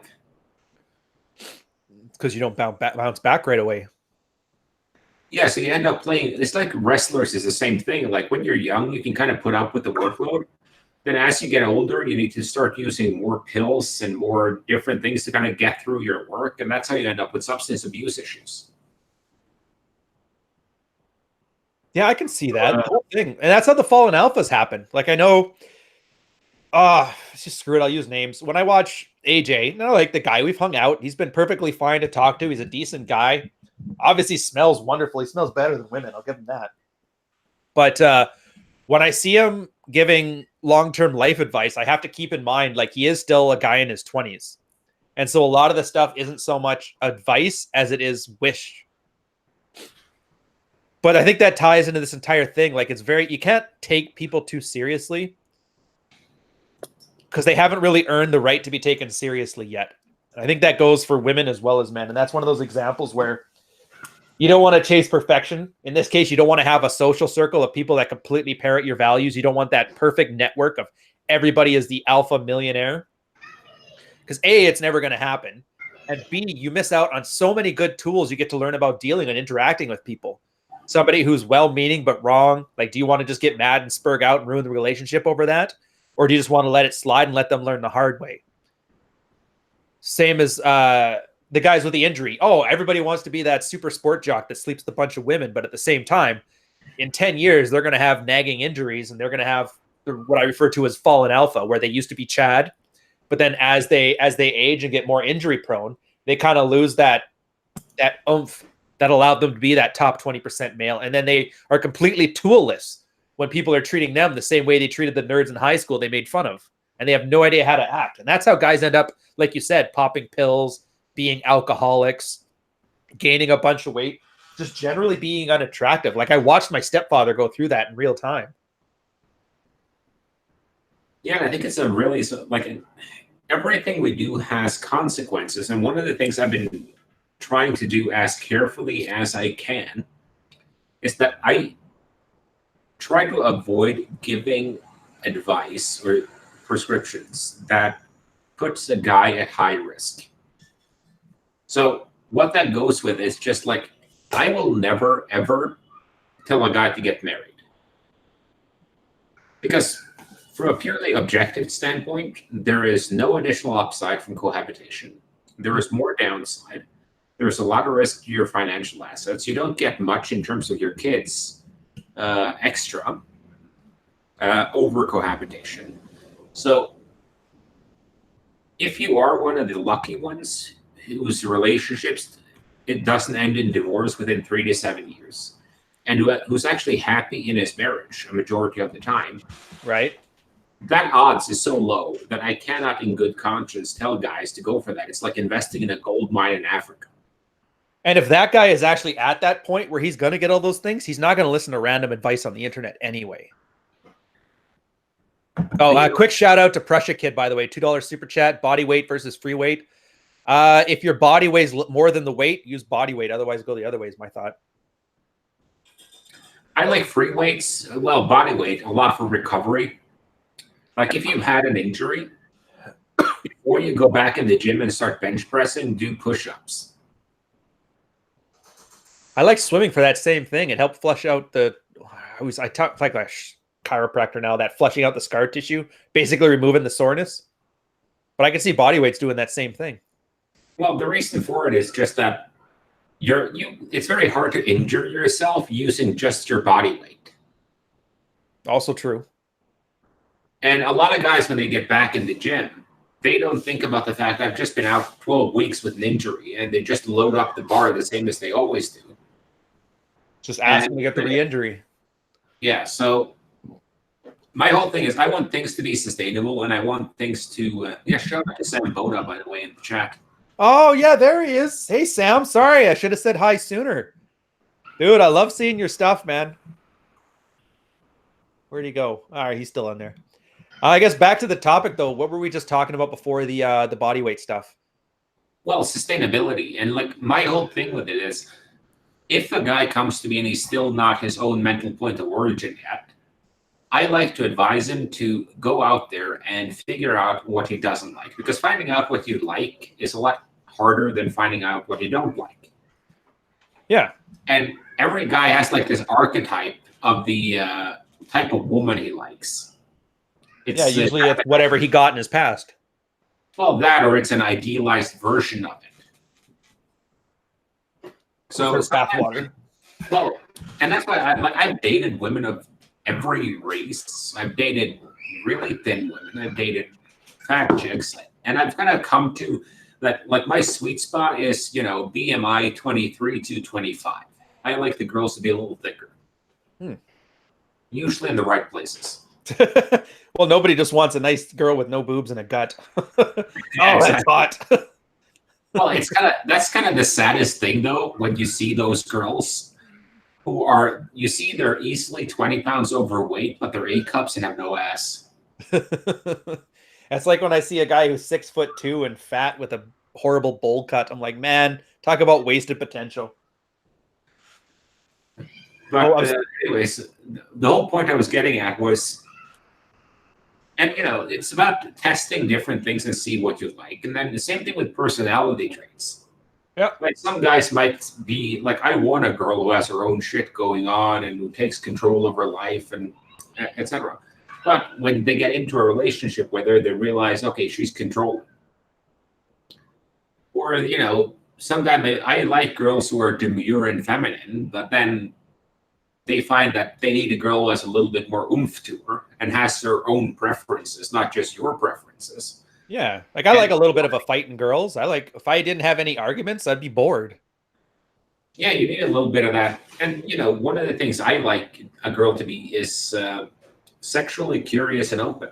So she actually thinks it's fun to figure out new things and to try out new stuff. Yep.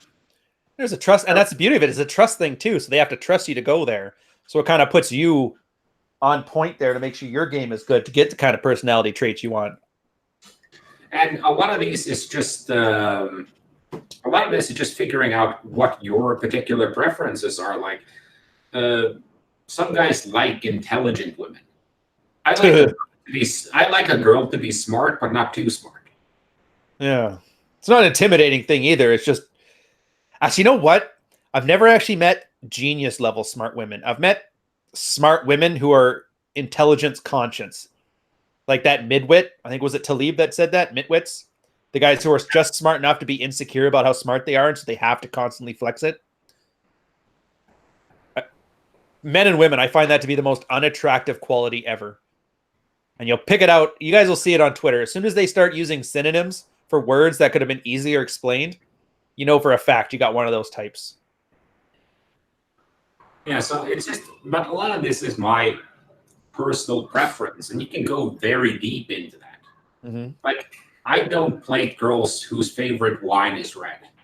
The gray teeth don't do it for you? Oh, it's nothing to do with the teeth. It's just a matter of they have a preference about something they have no clue about. And that's the same thing with a lot of guys, because they have this idealized image of the girl they want to meet, and it's usually like the Amish girl in a gingham skirt who's going to be a good demure housewife and has a notch count of 0 and worships the ground you walk on. But that girl doesn't exist. Yeah, God, no. And even if you ended up dating her, would you want to? Oh, you get bored. Guaranteed you get bored. The kind of girl that fills that narcissistic fantasy like that, to be at that point, go get a sex doll. What you're basically looking for, a sex doll and an automatic cooking machine.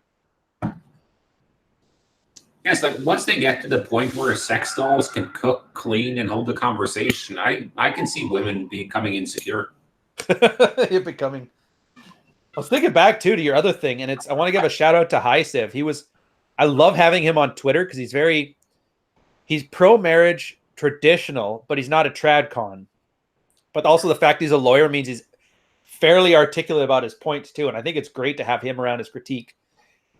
And I remember when you were talking about you don't recommend marriage, and I was thinking about that because the argument that I always see made is that stupid, that one statistic that everybody throws around where they found that guys who were married or the kids in married households did better than those who weren't. But the study was done so poorly, it was basically to reinforce marriage equals good, everything else is bad. I think the best argument he made for marriage was that the legal hurdles you have to use to overcome paternity or to be like get your name on become the father of the kid are backloaded as opposed to front loaded. So if you're a single guy or if you just cohabitate and you wanted to get married and you didn't want to get married, you actually have to go through some effort to get your paternity established beforehand, as opposed to the married guy who automatically gets it, but then during the divorce has to fight to remain in the kids' lives. Yeah, well, there's also the fact that there's a downside to that, because if your wife gets knocked up by Tyrone, then you're automatically the daddy. Also true. Well, that's the thing. You're right. That's why you can't get prescriptive advice, because it's always And this ties all of this stuff together.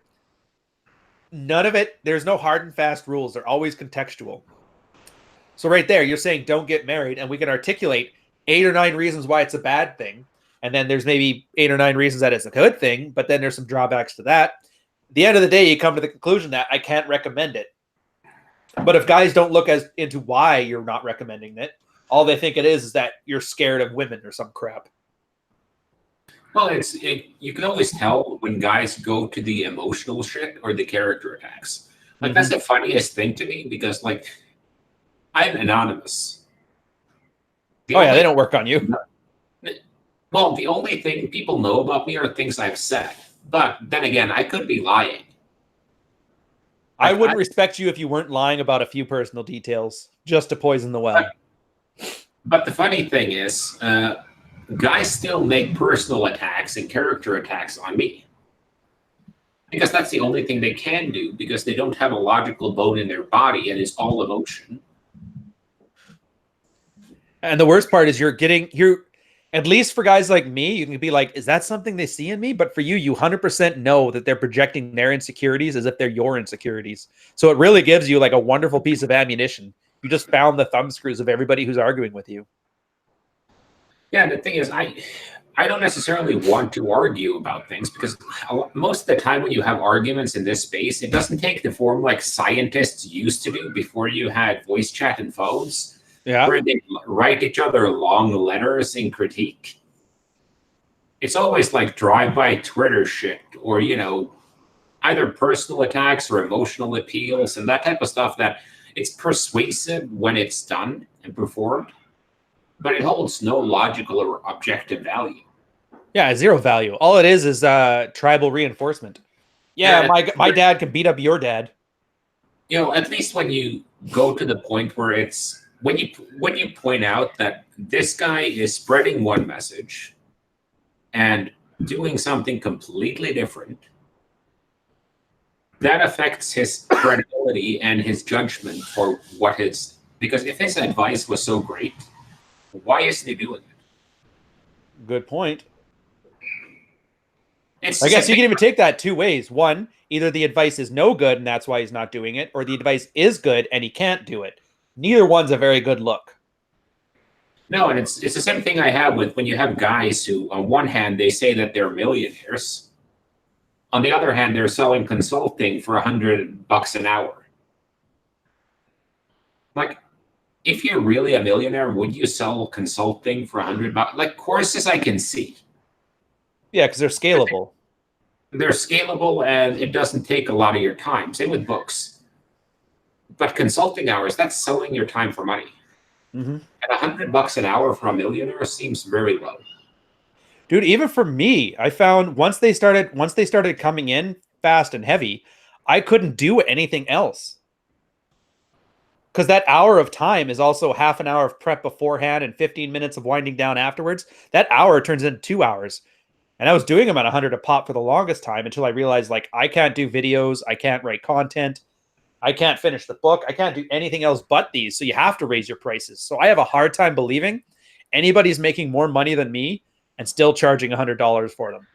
And I am not earning my $100,000 corporate job level salary on this base. This is a labor of love. So you're right. And this is the best thing because you're saying it too. Like, do things, experience them yourself, and report your notes.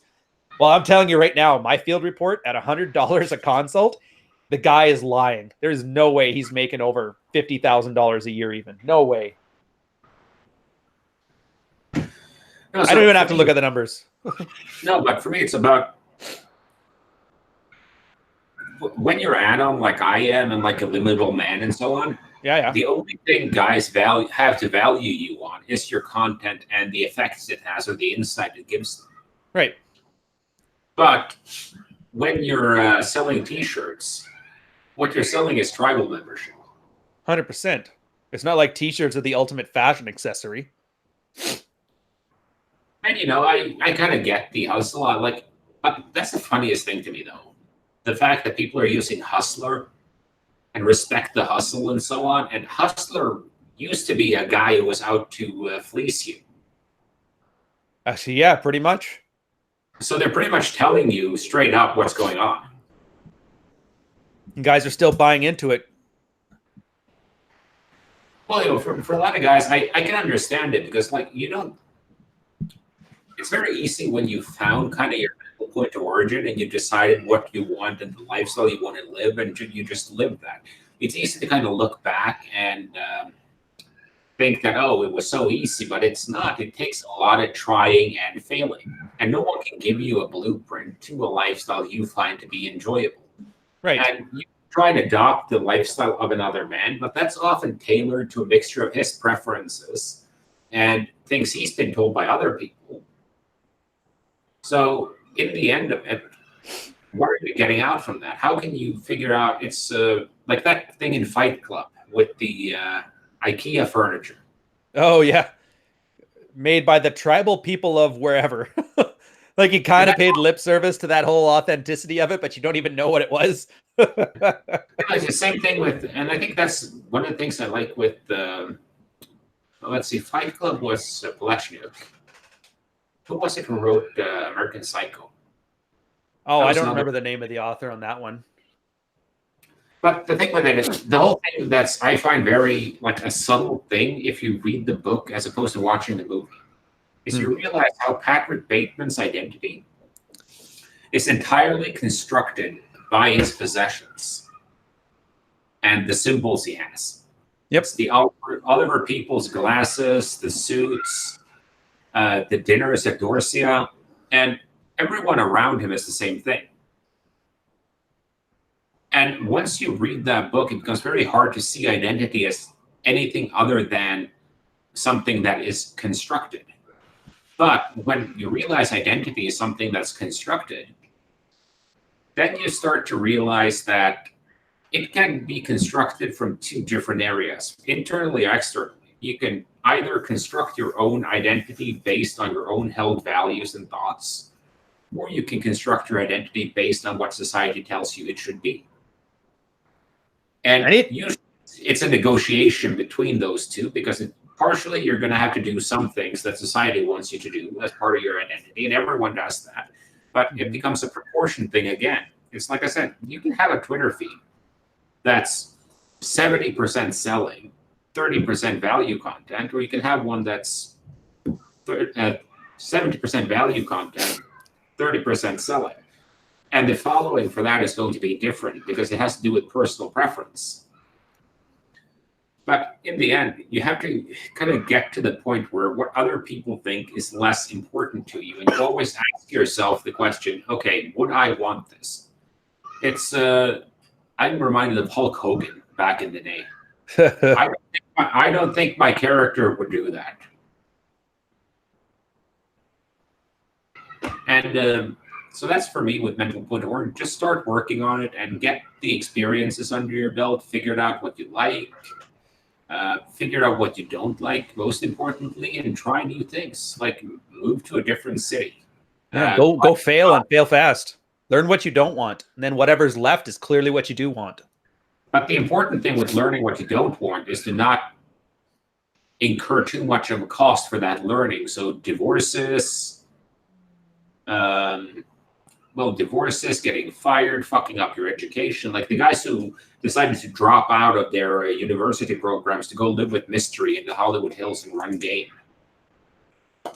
Not the right move. Yeah, I agree. I was going to tap onto your thing with another little story, though. I was thinking when you're talking about building your identity from yourself versus externally, I love the stolen valor types and the military example for this. And this is where, when you're talking about people constructing their identity and being able to tell when somebody's deceptively constructing it. I know for military guys, like your uniform has a very particular way it's done up. And there's regulations, there's a manual for it. Everybody reads it. Everybody gets to know and recognize the pattern so that if something is out of place, you automatically spot it. And I think this is a goal that guys should have when it comes to detecting deception. Like if I see a guy in a uniform, but he's got hair coming and touching his ears there, I already know that he's not in the military, even if he's wearing a uniform. Because like there's no way in hell your boss would have let you got away with that. That's not a regulation haircut. Or if your medals are out of order, or if your SSI is on the wrong side, or your name tag is missing, or your epaulets aren't connected. There's like so many when you come about building identity, there's so many little markers that come with somebody who earned that identity. In the case I'm using here, like joining the military and serving, there's so many little indications and markers that the only people that would not know are those who aren't there. So I don't know what the masculine identity equivalent is, but I think it's like you said, you'll know it when you see it. And the more masculine things you have under your belt, the easier time you're going to have detecting somebody who doesn't have them or is missing certain parts of them. Like if you're a real man who does manly shit, you shouldn't have to Photoshop your face onto pictures of men from other movies to show how man you are. No, I For think example, because myself and Mr. Rockwell had a conversation about this too, because it's very easy to spot guys who are lying about their business side. mm-hmm. Because, best example, if someone says they're making 6 figures off consulting, it's very easy to kind of figure out roughly how many hours they have to bill every year to get to that revenue level at given if they're charging 100, 200, 300, 400. And once you get an idea of that, you can either go, okay, well, if they're charging 400 an hour, at that point, you could hire virtually any high-end consulting agency. So why would you hire a boutique shop instead of hiring McKinsey or Bain or one of the big ones? Yeah, and if you're only charging 100, then there's just not enough hours to fill that much income. I would argue it's even more pernicious. You don't even have to do that math because I think you even said this. Once you start talking about, I have a 6-figure business, people who have businesses don't talk about it that way. They'll say like, yeah, I'm in 6 figures revenue, or I pull this much profit. Like there's a language to it. And there's little subtle differences in the way they describe these things that let you know when somebody's actually in that space and when somebody's not, which is hard to do if you're not in that space yourself. But if somebody's actually done these things, it's very easy to detect. Yeah, because every avenue of endeavor for humanity has its own tribal language. Yep. Like it's very easy to tell a guy who's been in the military from a guy who's not because they have a particular way of talking about things. It's easy to tell someone who works in law, in consulting, in accounting, because they have a particular tribal language that has nuances. Like the differences between, let's say, an accounting consultancy and an IT consultancy, there's overlap, but there are also some very marked differences. Yeah. And you can see that with dress code. Like if I were to meet someone who was supposed to be an IT professional and they showed up to the meeting in a full 3-piece suit, I'm going to assume that they're not any good. Right. Because tech people don't dress that way. Like the good techs don't. And good techs can get away with dressing however the fuck they want because they're very, very rare. Super rare. But that's the thing. They're not selling you on the, like lawyers need to sell you on that ethos a little bit. That intimidation, I could do something in a courtroom. But you're right. The IT guy, he sells you on, I'm going to keep all this shit running and I'll dress the way I want to and I dare you to fire me. Yeah, but the sad thing about it is, to be honest, is like the guys who really need to be able to spot this are often not able to spot it. So when they hear the claims of, yeah, I make, like Dennis DeMori, I think is his name, he's in my Twitter feed, had like a great point today, and I decided to kind of pile on with him. I'll just pull the I was going to say, send me a link. I want to see this guy. Yeah, I'll link you to him, but he's one of those make money online guys, but he seems to actually be one of the... He actually makes money? Yeah, because he had a great one. Okay, I can't find the tweet right now, but he had this point that what a lot of these 6-figure guys will do is that they'll make $8,000 in a month, and they'll just do $8,000 times 12, even though they're in January, and assume they're going to have that revenue for the whole year. And they'll say, oh, I have a 6-figure business. And then they'll take that 100K and they'll add a multiple of 10 to it and be like, oh, my business is worth $1 million. Oh, that's a lot of number fudging. Yeah, and what happens there is they're just assuming that their projections will be reality. And then they're doing evaluation based on a multiple that no one would ever buy a business for. Like times 4 on revenue is usually what people go for. So that's kind of and you know this if you've actually worked in that space. It's the same thing. Everyone knows that the 300-pound guy who says he runs a 5-minute mile is full of shit. Yeah. If they've actually tried to know how long it takes to run a mile. Every guy knows that the guy who's like, yeah, I benched 300, but he looks like the heaviest thing he lifted was his 12-pack from Duncan. You can kind of know because the exaggeration isn't even realistic. It's very hard to tell the guy who benches 200 and says he benches 230. Oh, yeah. You'll never... Even bone density. That's the other thing. A little thing. Bone density.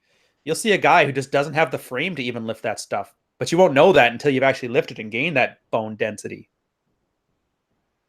So it's... and a lot of times I think if guys had...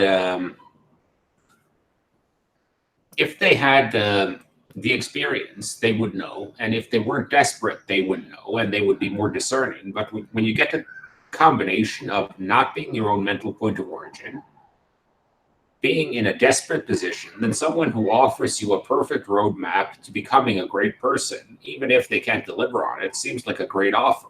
So with no gatekeepers, I guess that's really the key. The same thing you started this with. That us as gatekeepers haven't done our job properly, and that's kind of on us.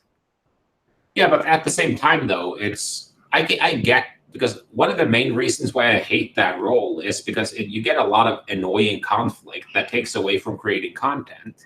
Fair. Because what happens is, even if you call out like a 300 follower account or a 3,000 follower account, you're going to have that guy who's seeing his income is threatened.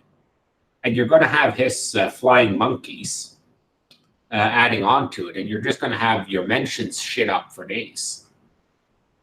And then you go to block them. Because I think the ultimate boundary enforcement on Twitter is blocking someone. Yeah. I love doing that now. I used to hate it. I never liked the idea. But ever since some guy's saying that's how I won because he blocked me, I'm like, yeah, fuck you. Well, the thing is, you can punch someone in the face over the internet, but I'm pretty sure, like, if someone could come up with a product that would let you punch someone in the face over the internet, oh, they'd be a billionaire, and the population boom would be over. Yeah, and you would have a much nicer internet. Well, how is that put with Americans, where everybody being armed makes a politer society? Yeah, well, I don't disagree with that, to be honest with you. Oh, same. Dueling culture. I remember there was a lot of good things to be said about dueling culture, even. Yeah, same thing with, if every person was concealed carrying, you probably wouldn't pick a fight unless you're ready to be shot at. Yeah, unless you really meant it. But on the other hand, you also get kind of the Texas thing, and it was the most Texas news story I've ever read, because the headline was "Armed Robber Shot by All the Customers." And if that's not the most Texas thing ever, I don't know what is. That's too funny. The only way that could be more Texas was if the shooting was in a steakhouse. All right. Well, I think that's a high note. Let's end this off. We got 25 minutes that we're heading over to Rule 0. It's on Rolo's channel, I heard. Is that true? Yeah, it's on Rolo's. All right, guys. So Chesty just threw that in the chat there. We'll see you guys there in 25 minutes. All right. Take care.